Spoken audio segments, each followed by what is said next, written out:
সেই ডেলোতে মিটিং, উপরাষ্ট্রপতিকে সমর্থন, আর আগের 5 বছরে অন্তত 20 থেকে 23টা বিল এনডিএ সরকার পাশ করিয়ে নিয়েছিল, যার বিরোধিতা তৃণমূল কংগ্রেস করেনি।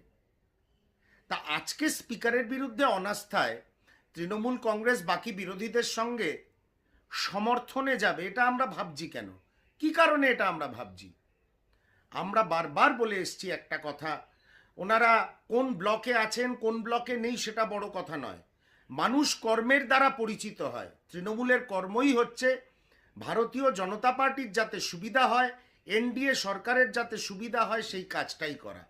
প্রকৃতপক্ষে এনডিএ সরকার এখন তাদের প্রয়োজন মমতা বন্দ্যোপাধ্যায়কে, তাই স্পিকারের বিরুদ্ধে অনাস্থা কংগ্রেস আনলে তৃণমূল কংগ্রেস পাশে থাকবে না। সেই কৃষি বিল থেকে আজকে স্পিকারের বিরুদ্ধে অনাস্থা, সেই ডেলোতে বসে উপরাষ্ট্রপতিকে জিতিয়ে দেওয়ার অঙ্গীকার থেকে আজকে স্পিকারের বিরুদ্ধে অনাস্থা।